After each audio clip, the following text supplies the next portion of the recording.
نبی پاک صلی اللہ علیہ وسلم کی حدیث ہے مسلم میں طبرانی میں، حضور نے فرمایا آؤ میں تمہیں پچھلے زمانے کے ایک ایماندار نوخیز ولی اللہ کی بات سناؤں۔ پچھلے زمانے حضور نے فرمایا پچھلے زمانے میں ایک بادشاہ جادو کے زور پہ حکومت کرتا تھا۔ جادوگر بوڑھا ہو گیا تو کہنے لگا بادشاہ کو نوجوان میرے پاس بھیج دے، اب میں بوڑھا ہو گیا ہوں، میرا پتہ کوئی نہیں کب مر جاؤں۔ ایک نوجوان کی ڈیوٹی لگائی، بڑا زیرک سمجھدار، اپنے رعایا میں سے چن کے جو ذہین فطرت مزاج بچہ تھا وہ اس نے لگایا۔ اللہ کے محبوب علیہ الصلوۃ والسلام فرماتے ہیں بچہ جادو سیکھنے لگا، وقت گزرنے لگا۔ بچہ جب جادو سیکھنے جاتا تو رستے میں ایک راہب بھی تھا جو انجیل جانتا تھا، وہ اللہ اللہ سکھاتا، لوگوں کو حضرت عیسیٰ علیہ السلام کی تعلیمات سے آگاہ کرتا۔ اس نے دیکھا کہ یہاں بھی لوگ اکٹھے ہیں تو وہ بچہ اس راہب کے پاس بھی اٹھنے بیٹھنے لگا۔ اب جب اس کے ساتھ اس کی گفتگو بڑھنے لگی تو اس کو باتوں میں لذت آنے لگی۔ اس نے راہب نے پوچھا کہ تو کون ہے اور کس طرح سے آیا ہے، کیا تیرا معاملہ ہے؟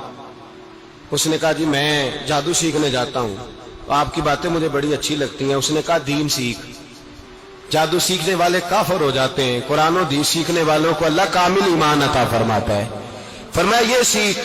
بچہ بیٹھنے لگا، اس کے پاس آنے لگا، باتیں دل میں گھر کرنے لگی۔ ایک وقت آیا کہ مسلمان ہو گیا، اور مسلمان کیسے ہوا؟ بچہ کہتا میں تجربہ کر کے ہوا، اب میں تھوڑا سا وقت جادوگر کے پاس بھی جاتا اور باقی سارا وقت وہاں بیٹھتا۔ میں ایک دن جا رہا تھا تو رستے میں اژدہا تھا، بہت بڑا سانپ تھا، رستہ روک کے کھڑا تھا۔ یہ حضور نے بیان کی حدیث۔ نبی پاک صلی اللہ علیہ وسلم فرماتے ہیں بچہ کہتا ہے کہ رستے کے اندر سانپ ہے، رستے بند ہے، لوگ چھتوں درختوں پہ چڑھے ہیں، راش ہے۔ کہتے چھوٹا سا روڑا میں نے اٹھایا تو میں نے کہا اللہ اگر جادوگر سچا ہے تو اسے مار دے۔ چھوٹا سا روڑا میں نے پھینکا، اژدہا کوئی نہ مرا۔ پھر چھوٹا روڑا اٹھایا، میں نے کہا اللہ اگر وہ عالم سچا ہے تو اسے مار دے۔ اب جب میں نے روڑا مارا تو اژدہا مر گیا۔ میرے اندر سے گواہی آئی نہیں دین کی باتیں سچی ہیں، نہیں قرآن کی باتیں اسلام سمجھانے کے لیے عرض کر رہا ہوں، اگرچہ اس دور میں انجیل تھی، اللہ رسول کی باتیں اچھی ہیں۔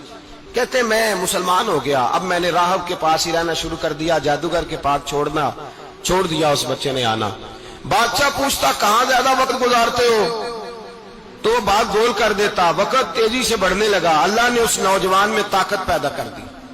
اب وہ اس کے اندر نا اللہ نے توانائی روحانیت پیدا کر دی، ابھی جوان ہے، 14-15 سال عمر ہے۔ اللہ نے اب جو بیمار بھی آتا وہ دعا کرتا تو اللہ صحت عطا کر دیتا، جو بھی آتا۔ بادشاہ کا ایک درباری تھا، بادشاہ کو پنکھا جلتا تھا، وہ اندھا ہو گیا، کوئی ایسی تکلیف آئی کہ نابینا ہو گیا، بڑے علاج کرائے شفا نہیں ہوئی۔ کسی نے اس بچے کا پتہ بتایا کانوں میں، اس کے پاس گیا تو بچہ کہنے لگا شفا تو ہو جائے گی پر کلمہ پڑھنا پڑے گا، مسلمان ہونا پڑے گا، جس پیغمبر کا میں غلام ہوں تجھے بھی بننا پڑے گا، دین پہ عمل کرنا پڑے گا، اللہ شفا دیتا ہے۔